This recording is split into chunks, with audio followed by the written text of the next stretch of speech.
world peace. Yeah, your man's a little cleaned up today. How about that? So, just real quick, man, let's jump right into it. We had the press conference yesterday. We had a couple press conferences. Two big fights, man. I want to say the two biggest fights of the fall. I'm sorry, springtime. First will be Errol Spence making his return yet again against Yordenis Ugas. That's going to be in Jerry's World, April 16th. And then, May 7th, live from what is, become Canelo territory, the T-Mobile Arena, which was made official a week and some change ago. Canelo Alvarez signing a 2-fight deal with DAZN. Pay-per-view now in the States and in Canada. I knew that was coming. And the two fights he'll, be taking part in are the first one, May 7th, against Dmitry Bivol, moving up yet again to light heavyweight. And then, if he wins that fight, September, I think it's 17th, the fight that I think we probably should have gotten, if we were going to get it anyway, it would have been nice to have a couple years ago at least. But we're getting it again, or so we think. Canelo Alvarez, Gennady Golovkin 3, which will be, Mexican Independence Day. But we got to get past step number 1. And by the account of many that I've seen as it concerns this matchup, and I guess the validity to whether or not this is a tough matchup for Canelo by the consensus, I'm seeing a lot of people that are believing that this is a whitewash fight for Canelo Alvarez. This is an easy pick'em fight. I'll even say, man, me and the crew, there's debates. I'll just say that. Maybe, I'll make small mention of, I guess, my thoughts going into this fight. Now, look, I'm going to say right off the bat, right? Canelo Alvarez at this point, you're not going to find a lot of guys, if at any, unless he moves up to heavyweight or to, even cruiserweight, I'd argue, but you're not going to find a lot of Vegas odds that are going to have Canelo Alvarez as the underdog. Again, outside of anybody at heavyweight, right? Or cruiserweight or whatever. But Canelo Alvarez has earned that stigma, I guess. And this isn't, even if you think guys like Artur Beterbiev and David Benavidez have high chances of beating Canelo Alvarez, it doesn't necessarily mean they'd be the favorites in those fights. But that all being said, okay, Dmitry Bivol is, funny enough, man, the same age as Canelo, give or take a couple months. They're both 31 years, or at least when they step in the ring, one guy I think is going to be 31, the other one 30, something like that. But they're relatively the same age. Canelo, by leaps and bounds, the far more experienced fighter here. He's had well over 60. I mean, I forget. I don't keep tabs on people's records, but he's had well over 60 professional fights. And Dmitry Bivol has only had about 19. He's 19-0 with 11 knockouts. So he's had 19 professional fights.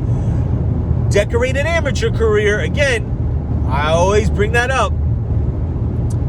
But he's been a guy, Dmitry Bivol, that kind of came on late. Another one of these, Russian fighters that we, like a Beterbiev, who we've gotten to see more of in the latter stages of their career.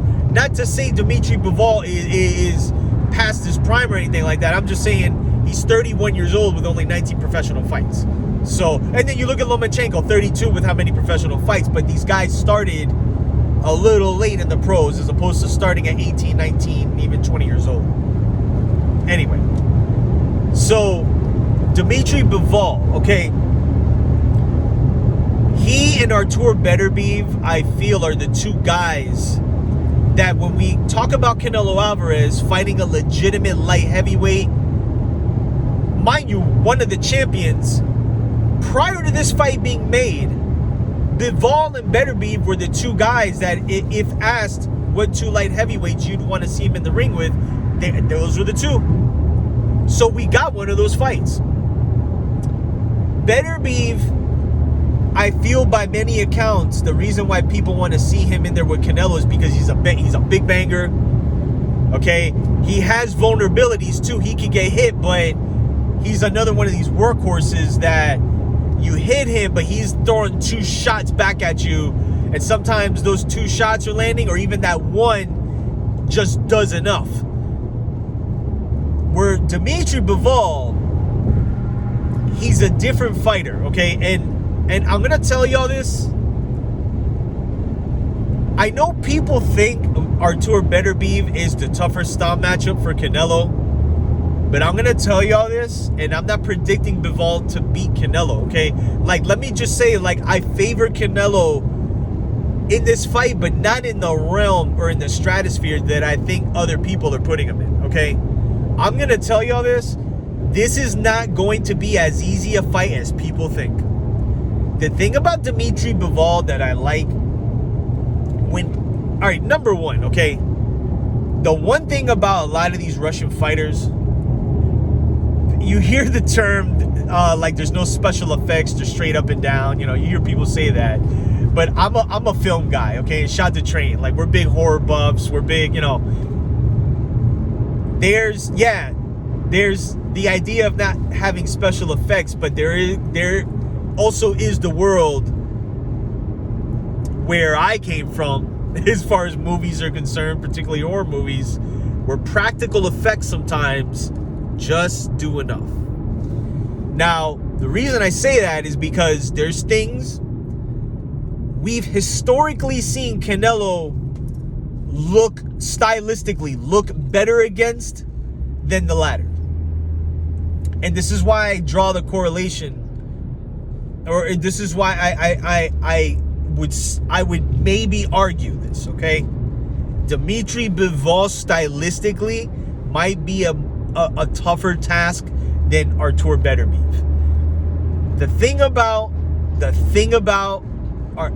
Dmitry Bivol that I like is that he commands distance very, very well. He fights a lot of guys that are 6'1", 6'2". The last guy I think he fought was 6'3", and you saw it. And even in instances, he was able to like kind of control the range at times against a guy who had a longer reach than him. So Canelo Alvarez is going to be the smallest fighter, by my recollection, that Dmitry Bivol has faced up to date. Does that mean that is Canelo maybe the biggest puncher he's the Bivol's faced? You can argue that, man. You could argue that. Canelo, yeah, he's the more experienced guy.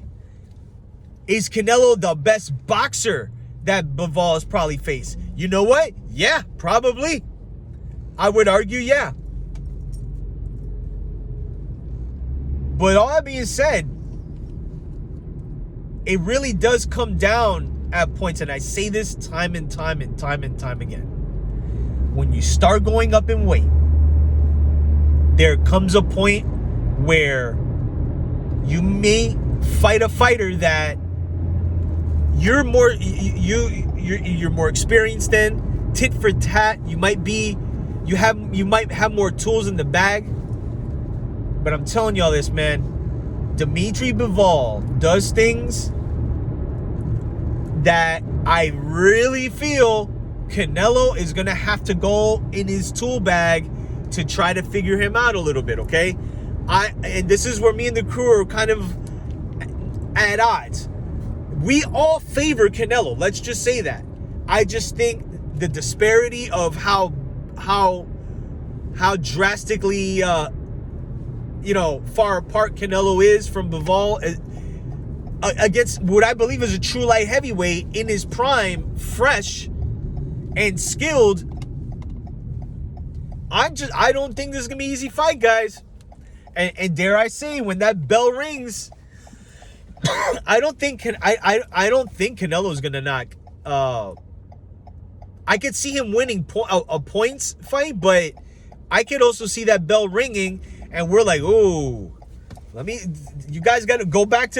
I'm not comparing Canelo to Oscar De La Hoya, but go back to Oscar De La Hoya, Felix Sturm. Nobody knew who Felix Sturm was, okay? And guess what people found out? Oh, Felix Sturm can box a little, man. We're coming off a year where we're seeing guys that are elite level dudes lose against guys that we just didn't know about. We know who Bivol is. He's a light heavyweight. And I just think with Canelo, and to give Canelo credit, Canelo beating Bivol, and I'm saying this before the fight takes place, you got to give him credit for taking this fight, and you got to give him full credit for beating Dmitry Bivol. I'm not one of these guys that Sunday morning I'm backtracking. This is one, but to the same point, don't sleep on Dmitry Bivol, guys. Don't sleep. I'm expecting a closer fight than people think, and I'm giving the edge to Canelo, but I'm just telling y'all, man, this fight potentially just might remind Canelo, you're better off at 168, dude. Where you have all the advantages. But let's see. I favor Canelo, but just Bivol's gonna make this a good fight, guys. I don't think this is gonna be a whitewash. So May 7th, DAZN pay-per-view. Listen, I'm gonna tell y'all this. Watch what the numbers look like, man. Watch what the numbers look like now that they're gonna get into terrestrial pay-per-view, which, you know, is just, you can still, even if you don't sub to the app, if you have a Fire Stick, if you have any of those things, it's gonna pop up and you just go hit play. And I'm telling y'all, if the Caleb Plant fight did 850K, chances are, and depending how they promote it and the whole nine, even if it does slightly less, it'll prove Canelo is show business at this point, man. Is box office. So let me know what you think of the fight. I expect a better fight than people are making it out to be. I don't think Dmitry Bivol is otherworldly, and I don't think he's the Kovalev or better than Kovalev at his peak, because I'll tell y'all, if Canelo fought that Kovalev, what happened when he fought Kovalev wouldn't have freaking happened. Trust me, and ask Andre Ward, who we all hold up here. So let me know what you think of the fight. May 7th, DAZN pay-per-view for the WBA light heavyweight title, Canelo Alvarez, Dmitry Bivol. So what do the pay-per-view numbers look like? What do you think? Let me know. Like, subscribe, hit the notification bell. I'll be back soon. Peace.